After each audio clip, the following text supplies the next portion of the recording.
When the holidays start to feel a bit repetitive, reach for a Sprite Winter Spiced Cranberry and put your twist on tradition.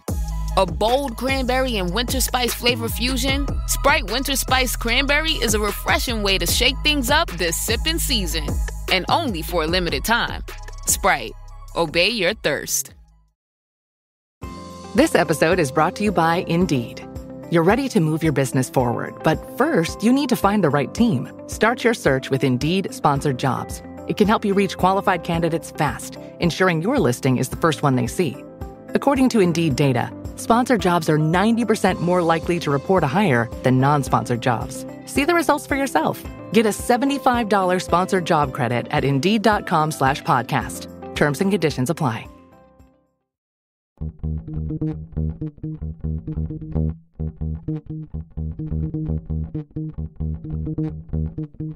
Hello, my name is Damon Friedman, co-founder and president of SOF Missions. As a 20-year veteran within Special Operations, I've gone through many challenges due to my military service and time in combat. We felt called to start SOF Missions to serve our fellow brothers and sisters in arms, focusing on suicide prevention and resiliency. Our mission at SOF Missions is to empower warriors to find purpose and be resilient.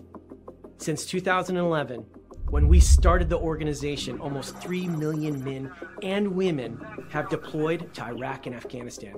Unfortunately, the scars of war take a toll on their psychological, physical, social, and spiritual health. Many veterans feel a sense of hopelessness and a loss of purpose when they return to civilian life. They feel isolated and alone, unable to reconnect. And in the greatest of tragedies, over 20 veterans lose all hope and take their own lives. Our goal at SOF Missions is to provide veterans the tools and resources so that they don't become a statistic. We offer a unique approach to combating veteran suicide through a whole health intradisciplinary model. The Be Resilient program is a 4-pillar methodology that addresses the areas of psychological, physical, social, and spiritual wellness. We provide care through 3 delivery methods: medical clinics, retreats, and educational training.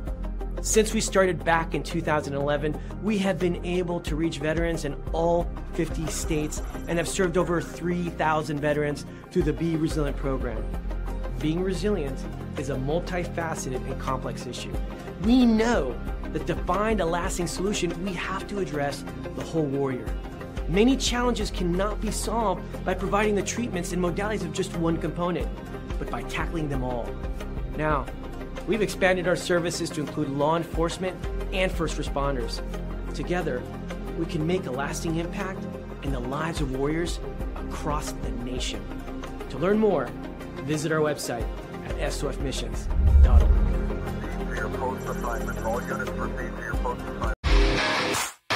All right. Welcome back. MisFitNation.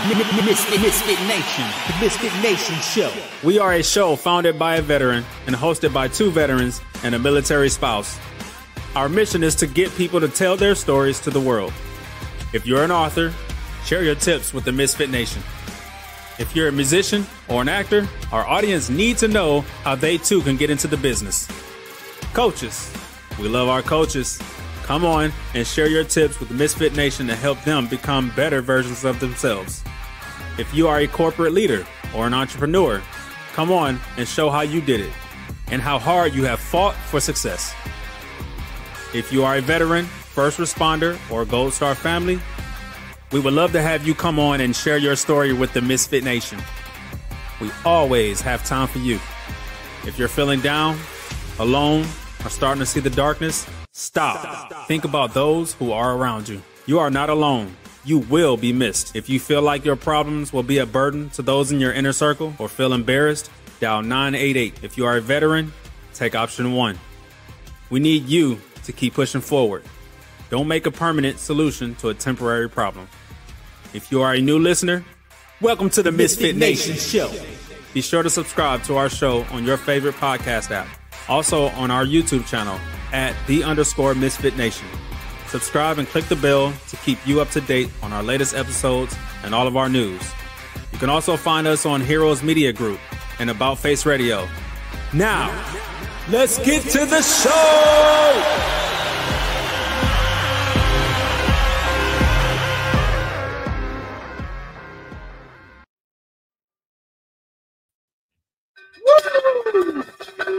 All right. Welcome back to the MisFitNation show, and it's your Sunday after dinner edition. After a long weekend of football, crazy college football playoff predictions, and some cold football games for the NFL today, I'm glad you're here with us and not choosing to watch NFL Sunday Night Football. Like we said in the intro there, a day tomorrow is 100% better with you than it is without you. So if you are feeling down, please take the steps to stay with us. Reach into that wallet, take that 1 inch by 1 inch piece of paper, look at those 3 names, call them, see if they'll answer. If you don't want to do that because you're embarrassed or whatever, dial 988, get the help you need. We know it works. Someone in our inner circle used it and it worked for them. If you don't want to do any of those, contact us here. info@themisfitnation.com, Steven@themisfitnation.com, or Jake@themisfitnation.com. We will get back with you. We will keep you on the line when one of the other ones to get on the phone and get someone to help you in your area. We need you to stay with us so we can keep this fight alive. MisFitNation, enough of the glum stuff. Tonight we have a good one. Tonight we welcome a warrior, an artist, and a sacred storyteller. She is a U.S. Army combat veteran from the front lines of Afghanistan to the front lines of human healing. As one of the first women selected for the Cultural Support Team program, she served alongside Navy SEALs and other special operations units, navigating both war and the personal battles that followed. Today, she brings her truth to the world through art, ritual, writing, and soul work, transforming trauma into something deeply powerful and deeply human. Her journey is one of courage, creativity, and rebirth. So, ladies and gentlemen, please welcome Sam Juan to the MisFitNation. Welcome, Sam. Hi there, Rich. Hey, everybody. It's great to have you here, Sam. We talked a little bit in the green room. You said you watched some of our shows, so you know what goes on here. We ramble a little bit, and then we get to real talking. But I just gave basically the elevator pitch about you right there. I'd love for you to tell us a little more about you from as far back as you want to go, over the mountains, and how we got here. Sure. First off, thank you so much for having me on the show. It's an honor and a privilege. To give a little background about me, I was born in Bahrain, grew up there, moved to California when I was about 14 to start high school. And as an immigrant, I really didn't know what I wanted to do after I finished high school, and my parents didn't have the means to send me to college. So if you remember landlines, an Army recruiter dialed our phone number at home, and I went into the recruiting office, and it was pretty much game over after that. I was sold on Germany, being a cook, and I only got cook because I was still an immigrant when I signed up. But once I got my citizenship, I switched over to signals intelligence analyst, and I was stationed over in Schofield Barracks in Hawaii. And then that's where I saw the poster for the Cultural Support Team program. It was super vague, basically a woman with a rucksack on, and it said, become a part of history. And I was like, sign me up. I don't know what that is, but it sounds great. And was able to go through with the very first group of women who volunteered and were selected to try out. Made it through with CST2, but ended up deploying with CST3 instead. Yeah. That's a pretty good journey there from Bahrain to Cultural Support Team. And the landline thing, you had to throw that in there. So a lot of older people on the line here just collapsed and fell down. Someone else knows what a landline is. Oh, my God. Yeah, just to give some context on how long ago that was. And then after I left the Army, that's when I traversed a different battle, went through a different journey. From art school, I left that deployment, and literally within like 3 months, 4 months maybe, I'm in art school at Old Dominion going through a painting program, trying to figure that out. Let's just say it wasn't well thought through. other than I thought I wanted to be an artist because it was calling to me, but I hadn't done any of the work to land, integrate not being a soldier anymore. And then got into advertising, thankfully to the Pat Tillman Foundation, finished my degree, then went into advertising and finished grad school after that. Somewhere in there, I was like, I really miss the Army, and I rejoined. Oh, wow. I don't know if that's a well-known fact, but I rejoined the National Guard after like a 6-year break to go through officer candidate school. Again, like that whole identity, like I don't know who I am without the military. And I thought, going back would be fulfilling because obviously, well, not obviously, but for me, advertising wasn't exactly soul fulfilling, soul enriching. And so when I went back to go through officer candidate school, I did what every stereotypical wannabe lieutenant does, and they fail land nav. Oh my God. Come on. I am serious. I mean, listen, like before then I was, super soldier, JSOC, first of the first pioneers in this program, CSC program, to now I'm failing National Guard OCS. Wow. My ego took a dive. And in order to cope with that dive, I started battling my self-medicating phase. Not saying it was glamorous. It was just, I didn't want to feel anything. I didn't want to process any of that. And I had not processed Afghanistan or my childhood or any of that. So it was an interesting time, to say the least. Wow. I mean, that's almost the study of the veteran coming out of the service. They come out, they rush out. Like you came out basically right from a deployment. That's probably the worst time to come out. Yep. You don't have any ducks in a row. You're just running. You're running out and you say, I'm done with this. Here's my ruck. Here's my CIF. I'm out of here. And you wound up in a job that was, you said it wasn't fulfilling. It was life sucking probably. But like a lot of people get those first jobs that really just are a job. There's a number on the wall and you go there and you go through those paces. You got to get up to go to that job. You don't get to get up to go to that job. And you went through that and wound up in the National Guard after a 6-year break, which is crazy enough.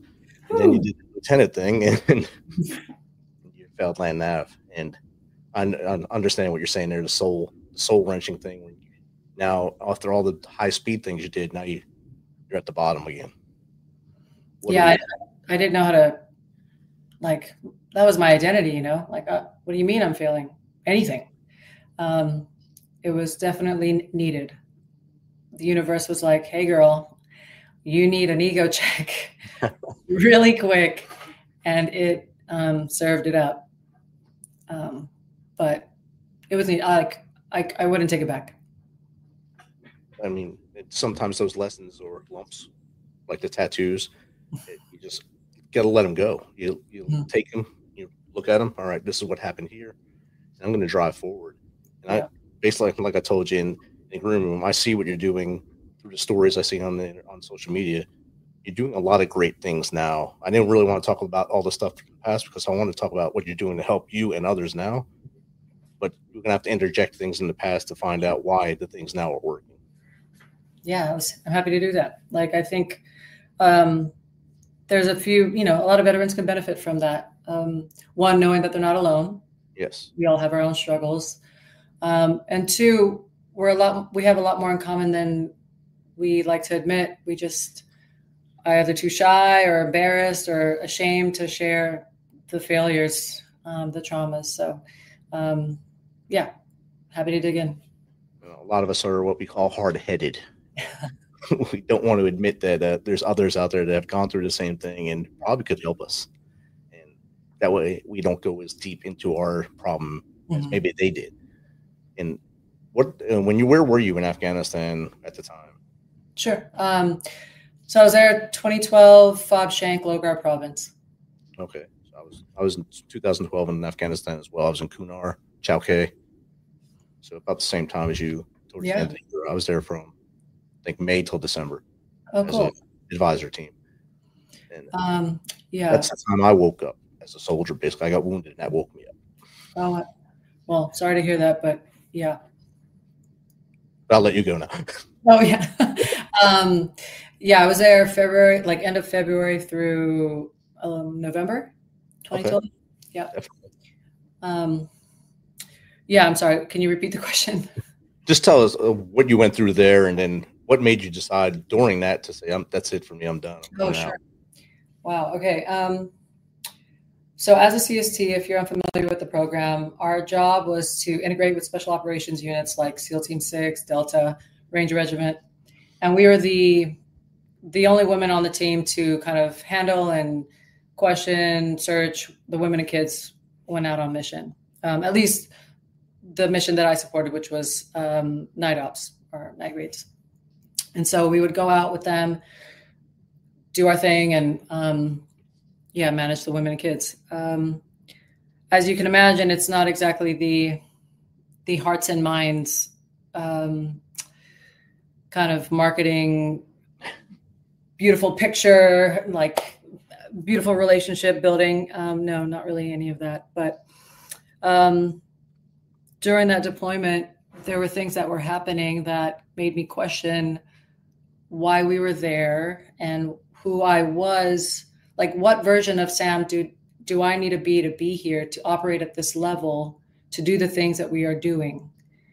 Like, how disconnected I am, or am I, from who I want to be or who I really am in this moment. And so all that's going on, and I'm just trying to figure out how to get through the next day.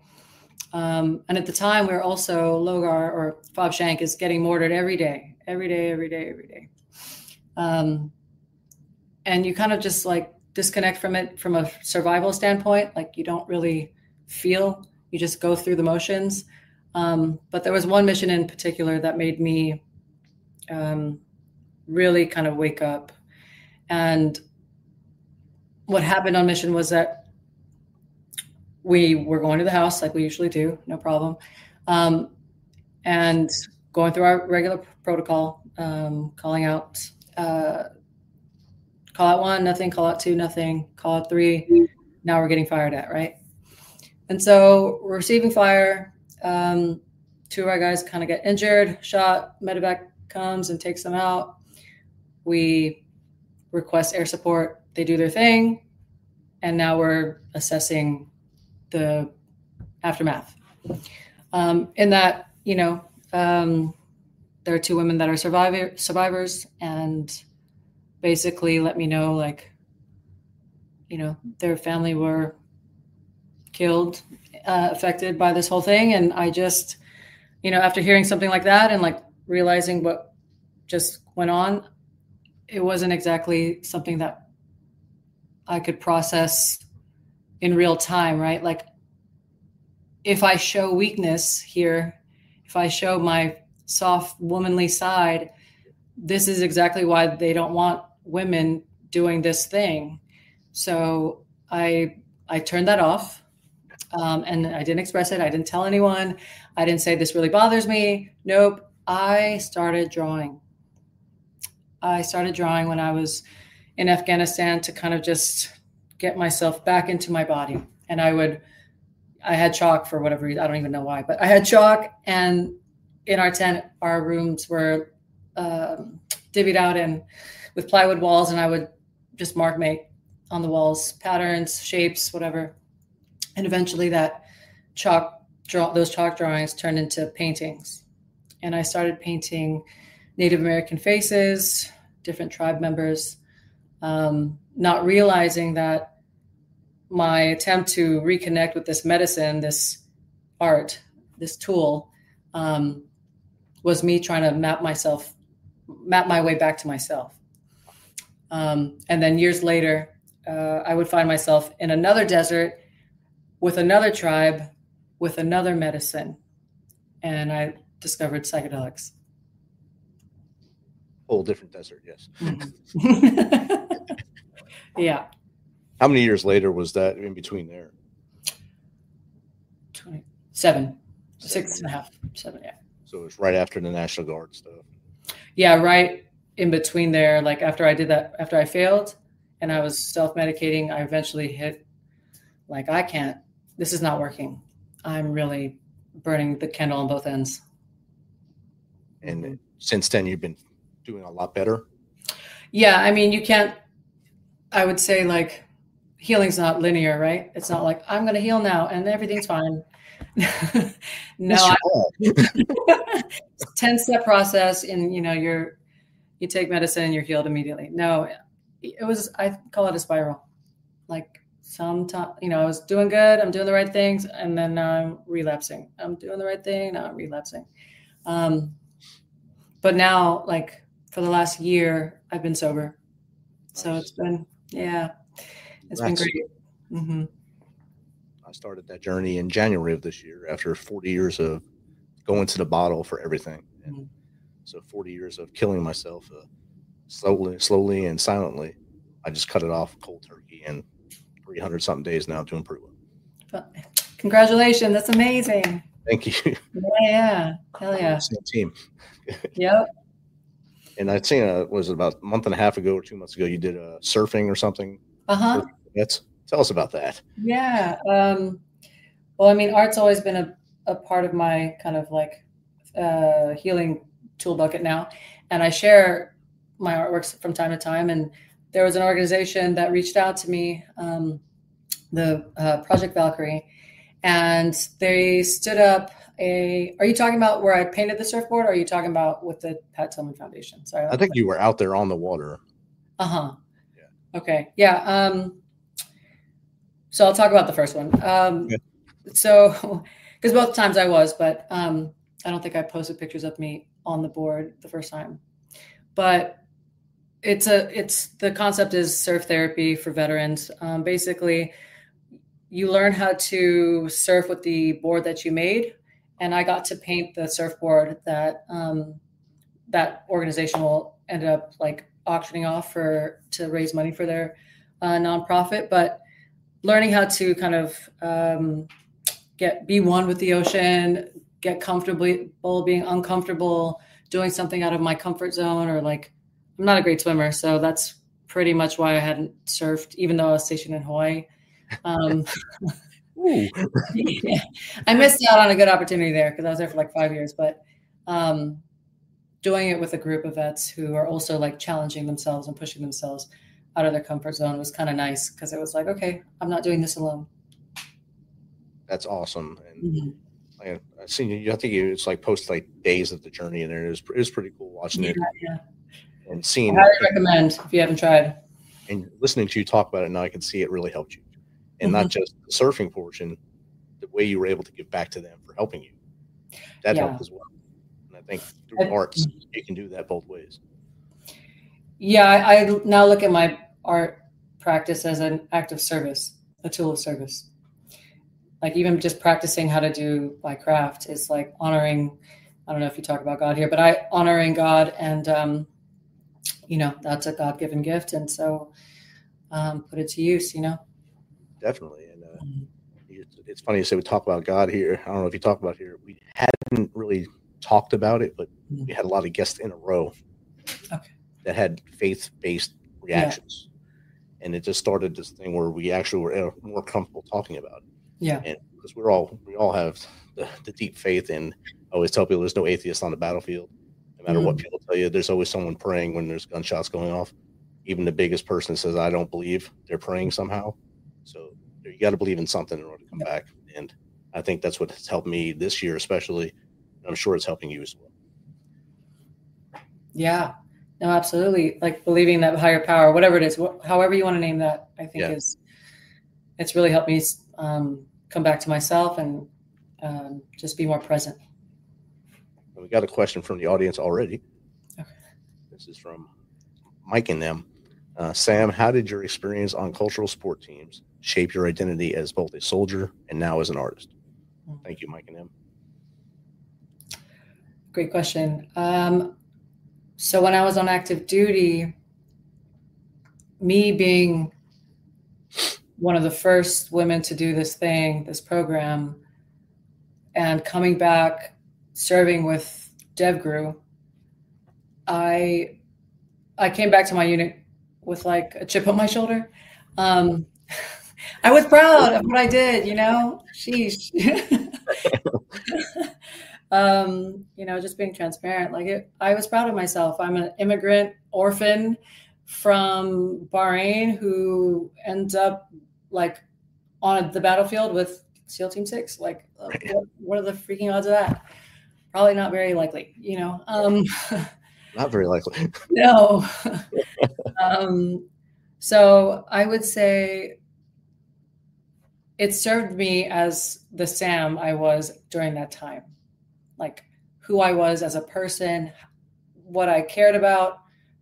I'm super thankful and grateful for that period of my life. But now, where I've kind of hung up that uniform and I've put on multiple hats, not just artist, but that's one of my favorite hats to wear. I can look back at that time in my life and yes, let it inspire me, but also understanding why I was doing that or why I got to that point in my life and where that drive came from, which is, I don't know how much time we have, but,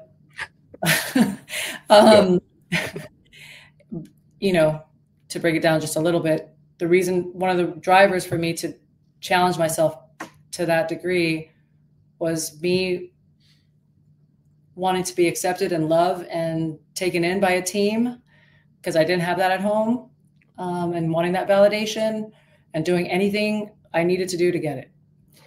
So now returning to myself and being I love myself and I know what that means and I know what that looks like. I don't need to prove myself. I'm good. I'm enough just as I am. So that's great. And you've mentioned the Pat Tillman Foundation a couple times here. Can you tell us a little bit about your experience with the Pat Tillman Foundation and how that kind of helped you, I guess, move forward? Yeah. If you're not unfamiliar with the Pat Tillman Foundation, they're an amazing organization that help, active duty veterans, military spouses get support during their pursuit of a degree. So they provide financial support as well as an amazing network. Once you're in, and that's more like family versus just a scholarship. And so when I left active duty and I decided to go full on artist, I'm now a painter. I applied to receive financial support. And I was awarded that scholarship 2014. Yeah, I'm a 2014 scholar. But since then, they have yearly events like the Leadership Summit, the Pat Tillman Run in Arizona, different leadership events during the year, smaller ones. But yeah, it's a family. And living here in Virginia, there's quite a few of us here in this area, so we meet up at least monthly. That's a great other network to have, another small tribe to have in your pocket, basically, as you move forward with all the things you're doing now to help others as well as yourself. And having the Pat Tillman Foundation as one bucket of that tribe, you probably still have some of your sisters from the CST with you as well. And probably some of the dudes from the special ops that you worked with, I'm sure they still reach out with you as well. Oh, yeah. The CST sisters, a few of the sisters started an organization called All True, and they put together this yearly event, this gala, and also started up this mentorship program for, paying it forward to other younger women in the career field. It's an incredible organization and network to have. And I think that's a huge part of the continuous healing process, right? Community is medicine. It's not just going to therapy or not just taking your meds or whatever. You can get that same, if not better effect by having genuine, authentic connections. 100%. I think that's why, and you heard me talk about the 3 names on that 1 inch by 1 inch piece of paper in your wallet. That's just your inner people. Mm-hmm. You have to have outer circles and other rings, and that's where the Venn diagram comes in of all your tribes linked together somehow. And somehow they all do link in some weird way. Do you find that when you're talking to one part of the tribe or to the other part of the tribe that they all kind of have some same interests, just that they don't even know it? Oh yeah, absolutely. And I think, once you're able to have those kind of honest conversations, and I don't know if you feel this way, but sometimes when you are with other veterans, like within a few minutes, regardless of branch, you just instantly connect. So just getting the conversation going is, the first step in getting that authentic connection. So yeah, you never know what somebody else is up to, what they have up their sleeve, or who they might know. So, conversations are a great way to connect. I think my wife says I never meet a stranger. Yeah. As soon as I can smell veteran somehow, and I'll just start talking to him, and we'll just talk. And next thing I know, I'm missing something, or I see her tapping her foot, waiting, and I got to go. See you later. The same thing with my brother when we work at the NASCAR races. He'll see me just walk away and just talk to people. He's like, no, I know him now. That's how we do things. Yeah. Can I share a story? Yes, ma'am. Yeah. So I did this emotional intelligence program earlier this year, which kind of kicked off my sobriety journey and consistent healing integration. But one of the things that I took away from this program was to check in on your community, right? Like, instead of being so standoffish or just like very buttoned up, or, really take the time to listen and care. And at the time I was working at DISA. Are you familiar with Defense Information Systems Agency? I am, yes. Cybersecurity agency for the government. Just very sterile and like rigid, and not, community hugs. So I'm coming back from this program, like, I love everybody. And I'm walking through the hallway, and there's this lieutenant colonel. I could see he's a lieutenant colonel, like walking to me. And I'm like, okay, I'm going to do my regular Army thing. I'm going to like, good morning, sir, or whatever. But as he's getting closer, I'm looking at him, and I'm like, he looks really sad, like very depressed. And I don't know what it was, but I was like, good morning, sir. And he's like, oh, good morning. And I'm like, hey, sir, can I ask you a question? I don't know how I phrase this, but basically I was like, you look like you need a hug, which is so out of context. I went well. And he tightened up, like typical Army, like response, like, I just need stronger coffee, And I was like, oh, okay. Won't do that again, and I marched away, or I walked as quickly as possible because I was freaking awkward. The next time I saw this guy, we're walking, and I'm like, okay, I'm not going to be nice anymore. I'm just going to be my regular Sam, like, good morning, sir.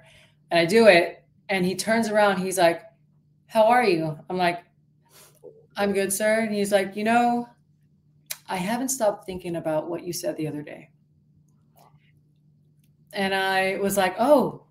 He's like, I gave you such a like stereotypical Army response, and you were just showing concern for your coworker. And we need more of that, And then he introduced me like by his first name. I was like, oh, cool. But yeah, like, it's just so nice to know, like, the energy that you put out is typically like given back to you by the universe. If it's positive or if it's negative, but don't do that. Please don't do it. We have enough of that. Yeah, There's enough of that out there. You don't have to add to that. There's enough people that add to that pot every day. Yeah. Especially probably around where you are. You probably see a lot of negativity up there. Oh man. I mean, I'm super close to DC. It's kind of nuts. I'll be there on Wednesday, so I'll see you maybe. Yeah. I wrote in my book, 13-Step Guide to Success, that one of the things to be successful is to look up every once in a while. Get off your phone, look up, and look someone in the eye. Smile at them. You can make that person's day. You made that lieutenant colonel's day. Probably made his whole week just by talking to him like he's a human and not just a boss or a colonel. Yeah. And if you just look at someone and smile, you don't know what kind of day they're having. That smile might keep them with us. Hey, that person smiled at me and said hello. I never get that. I'm going to keep pushing forward today. I think that's what we all need to learn to do. Yeah. As timid or like not uncomfortable, but like nervous almost, like, oh, I'm going to ask this lieutenant colonel how he's doing. Yeah. And it's just like, no, he's a human being. Like, who cares? Just like us. Mm-hmm. Puts his pants on one leg at a time too every morning. Exactly. Hopefully one leg at a time. Doesn't just jump into him somehow. And if he does, good for him. Yep. Whatever you want, sir. If you're that cool, go ahead, man. But another question from the audience. This is from I Haul Day to you two. You describe your life as part soldier, part seeker. How do those roles coexist in your healing work today? Thank you. I Haul Day to you two. Oh, that's a good question. I feel like those roles coexist. They're interwoven because I approach each day differently in the fact that I'm just open to receiving and learning, and my soldier part of my life identity. Sometimes that translates into like warrior, to be able to manage the things that are coming my way, or be strong for not only myself, but maybe a loved one or a family friend, or so to be able to navigate that soldier part within like my healing, loving, vulnerable side as well. And to be able to have that courage to traverse the learning, even especially if it's, internally, or like learning to heal my trauma. I think that takes a lot more courage, honestly, than going to Afghanistan. But I feel like they play on each other. They're definitely related. It's probably a really good relationship between each other too. So to have both parts of you at the same time would probably help you more than you really think, and help those around you know the full Sam instead of just one part Sam, or this Sam or that Sam. It's all the same Sam. And sometimes, just to play devil's advocate for myself, that soldier part like stands up a little too tough, and like is like trying to be resilient or standoffish because of old patterns or things that have happened to me. And I've noticed when that happens, sometimes I miss out on some really cool opportunities to connect. Yeah. Mm-hmm. I think all this comes back to what you were talking about earlier with the emotional intelligence, the social emotional intelligence. Once we learn how to harness some of that, you become a better leader, a better person. For me, it was learning that about midway through my career, how to emotionally connect and socially connect with all my people I worked with, both up and down. Once I was able to do that, I learned how to actually be successful without throwing the knife hand all day. Yeah. You can do it much easier just by knowing your people. Know your people and know their strengths. Use their strengths for the strengths of all. And I think that helped me from then all the way to now. That's beautiful. And to have that awareness, right? To know like, hey, that knife handing period of your life is cool for then, but that's not going to work in the office. You definitely can't do it in the office. Well, my office you can't, because we're all old, retired guys, but well, two of us now. We can talk to each other like that all day, knife hand, but neither one of us can hear, so it's all right. Yeah. All you see is the hand. So you know someone's talking, that's about it. Yeah. You touched on authenticity. I think that's so important, and it's not spoken about enough. Learning who you really are and how you really want to show up, and not as the bullet on your resume or like your title. Who is Rich? Who is Sam? And in my experience, I've learned that finally letting my little Sam have a mic and have a little voice, that's, pausing long enough to let her speak and listen is how I've been able to return back to myself. That's outstanding. And little Sam, I like that. That's the one part of little Sam. Yeah. Sam on my shoulder telling me things. And that little Sam, that Sam, those are bad Sams. Those were a different period. Okay. We get past that. Or, they're still there, but like, they're a little quiet right now. You can brush them off now a little easier. Say, go home, go play with someone else today. I don't want to hang out with you.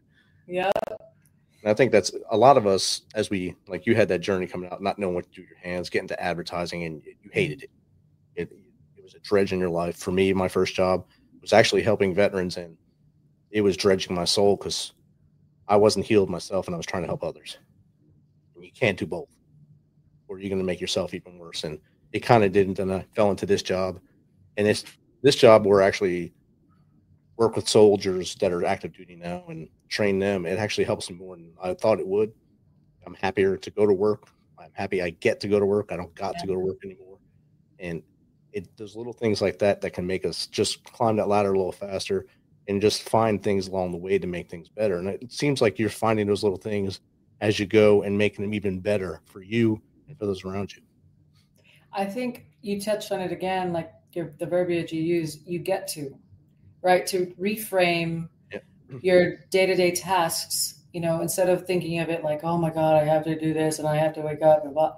No, it's like you have the privilege of waking up, getting up to do whatever task it is. It might not be your favorite thing to do, but it's, the reframe is so important. As I don't know if you can see, because the shot is kind of tight, but in my room is like a bunch of artwork, and where I work, it's really gray. It's really dull. And I reframe it in my mind. Like, I still get to be creative, even if it's in this little cubicle. Like, I have the flexibility to be creative, and do things. Like, I just feel so honored and are blessed to have this job, even though it's not as bright and colorful as what I'd like, but it's a blessing. But at least all around you, I can see the colors all around you. There's lots of art behind you, over your shoulder here, the other shoulder, the wall is a nice picture. On your website, there's plenty of paintings on there as well. You live a life full of color. So when you go to the Dre, grab this basement, the cubicles, sure.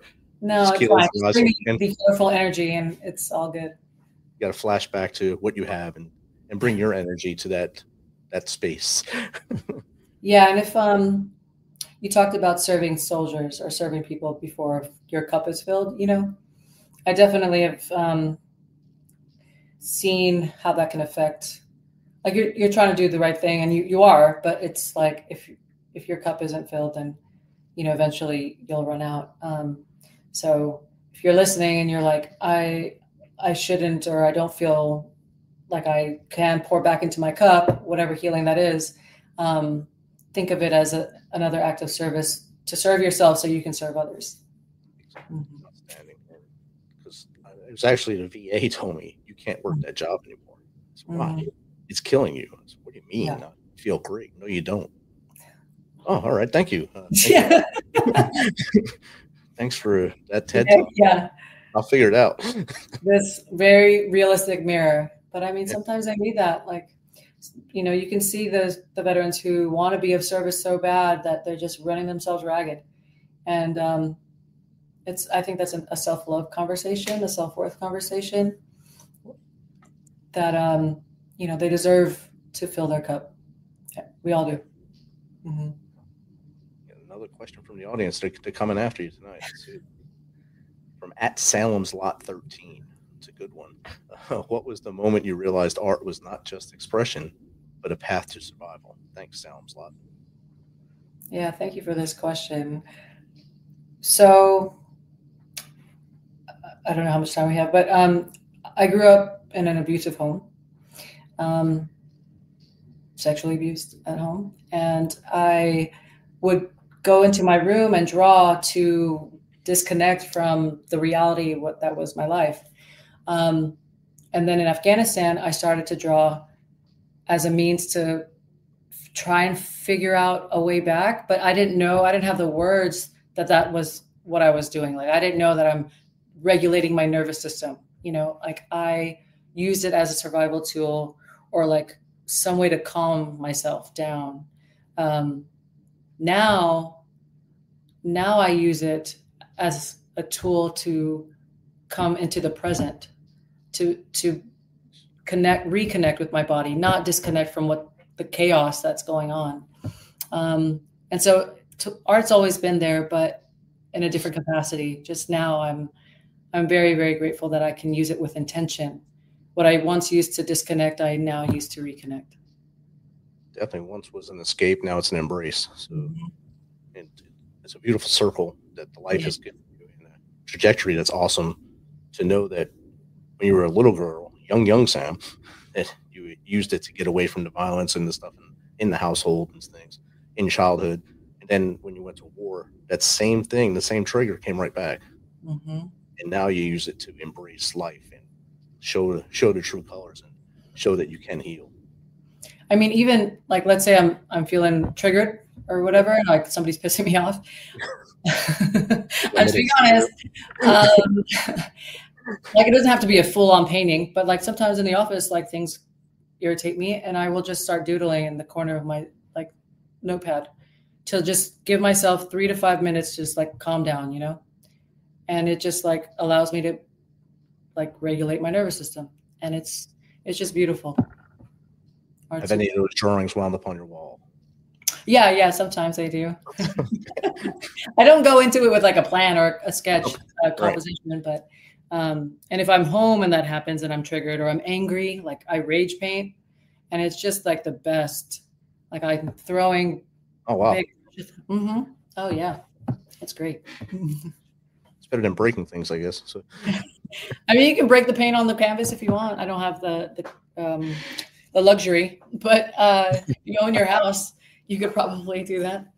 You still got to repair it. So at some point, you're gonna have to fix it. So, but that's art, awesome. Art's able to do that. And another question, as you were saying that, from Frozen Chosen 53. How do your Filipino-Persian roots and upbringing in Bahrain influence your storytelling and spiritual practice? Thank you, Frozen Chosen. Yeah, so growing up in Bahrain, while I'm biologically Filipino and Persian, I never met my birth parents. I was adopted into a Filipino family, so I really mostly know my Filipino side. It definitely influences my artwork, my creativity, with the patterns and the symbolisms. And that's kind of weaves into my spiritual practice. Like I connect with like the elements, right? Earth, wind, fire, water. Some of the habits that are like rituals. I don't like using that word because some people are like, oh my God, witchcraft. But no, like the routines, you know, the things that I do tie back into that. Some of the traditions that my mom taught me or passed down come from the Philippines. So yeah, it weaves in. But a lot of the spiritual practices, like the majority of them, come from my experience with psychedelics and going to the Mojave Desert, doing, you know, peyote medicine or psilocybin, ibogaine, you know, different medicines that way. And how did you get connected with that stuff in the Mojave Desert? So that time in during the pandemic, when I was just after I failed OCS and then was self-medicating, I eventually reached a breaking point, and I was like, I finally publicly said, like, hey, I was abused when I was a kid. This is really like what's driving my addiction, and I need help. And I don't know the first step, you know, I hadn't seen a therapist, or I didn't like talking about my feelings. I like painting them, but not talking about them. And through that, a Tillman scholar reached out to me and was like, hey, you know, one, I'm sorry that you went through that when you were a kid. And two, I might know a guy that can help you. And then when I connected with him, he was like, hey, like no promises or guarantees, but maybe peyote might be a good first step. And he knew a roadman or a ceremonial leader. And I flew to California as soon as I could. Wow. Mm-hmm. And obviously it helped you out. Yeah. I mean, it opened the door, right? It opened the door. I started painting again. I started painting the visions that I had during those ceremonies. Oh, wow. To process. Because I didn't have the words for it. I didn't like talking through the pain. So I would paint it. And I went back to ceremony, to medicine a few times, and I would paint something each time. Yeah. It's pretty amazing. I was looking at the art on your page, and I thought it was from your history. I didn't know it was from that portion as well. Yeah. Yeah. The latest artwork, I think it's under. Yeah. There's a very detailed paintings on there. Yeah. Thanks. I like them. So go buy them. Yes, go buy them or support my new body of work, which I don't have a single photo on there, but but buy it anyway. Yeah, I mean, reach out to me. I've been definitely doing some new work based off the new, perspective, my new way of being. So it's different. That's awesome. And I'll take one last question from the audience. This one is your name, I think. Lily Meg. For veterans struggling with trauma or identity, what first step towards healing do you believe is most powerful? Good question. Thanks, Lily Meg. Most powerful first step. Well, I would say, in my experience, it would be to admit that you need and are open to help. For a long time, I was like, nope, I got it. I'm fine. And to know that you will be supported. Like, there are really, really great organizations out there that have legit programs and staff that can get you through, whatever it is you're going through. And if for whatever reason it's not a good match, like, there's another one. Unfortunately, like, sometimes you got to do a little therapy dating. But it's totally worth it. Yeah. Definitely. I think we say that all the time here, that your first doctor may not be the best one for you. And just like going to your hairdresser or your nail salon, if you don't like the person, you're not going to go back. Yeah. Or if you don't like that doctor, you're not going to tell them everything that's wrong with you. So they won't help you, or they just don't have that vibe. Keep going until you find one, and find the one that works for you, not for me, for you, and you'll be all right. 100%. All right, Sam, we're getting close to the witching hour for those rituals that we're talking about. But, yes, full moon too. Let's go. Oh, man. See, here we go. What's the best way to get in contact with you if anyone in the audience wants to chat with you like we have, or have you on their shows? A lot of our audience are podcasters as well. Oh, cool. Yeah, if you want to reach out to me, theonesamjuan.com, excuse me, or on my Instagram, theonesamjuan, and also on TikTok, theonesamjuan. Pretty easy there. The one Sam on the website is going across the bottom. It was shared in the comments earlier. And our last question for you, Sam: what's 3 things the Misfit Nation can start doing tomorrow to be better people?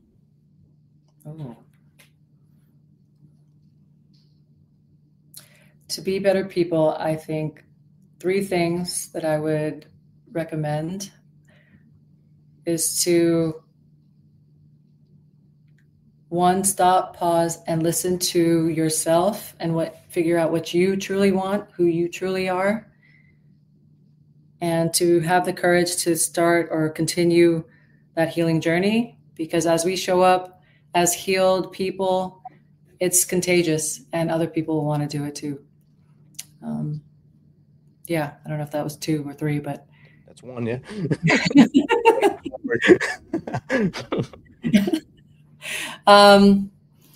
Definitely start that healing journey. Listen to your inner self. Figure out how you can show up authentically.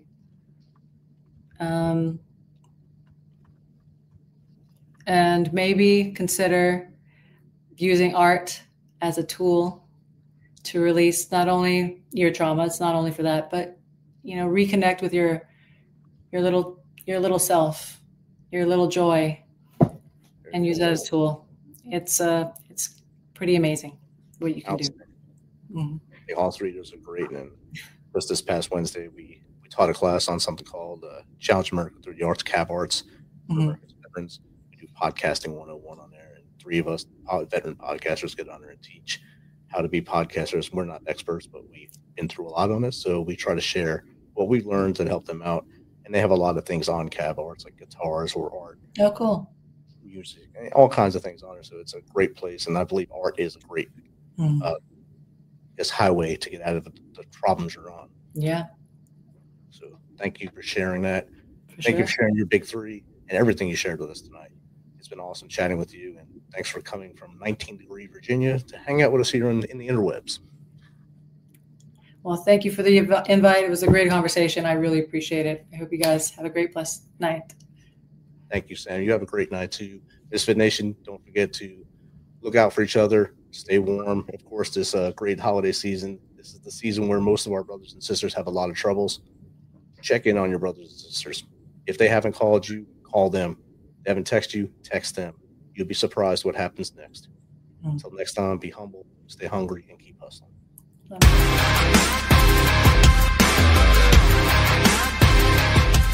Thanks for checking us out and being a part of the Misfit Nation show. Don't forget to visit our website at themisfitnation.com. That's themisfitnation.com. Check out all our past episodes and get some of the great Misfit Nation gear for you and your family. As always, be humble, stay hungry, and keep hustling, because we are Misfit Nation. Misfit Nation. Hey, Ryan Reynolds here for Mint Mobile. You know, one of the perks about having 4 kids that you know about is actually getting a direct line to the big man up north. And this year, he wants you to know the best gift that you can give someone is the gift of Mint Mobile's unlimited wireless for $15 a month. Now, you don't even need to wrap it. Give it a try at mintmobile.com/switch. Upfront payment of $45 for 3-month plan equivalent to $15 per month required. New customer offer for first 3 months only. Speed slow after 35 gigabytes if network's busy. Taxes and fees extra. See mintmobile.com.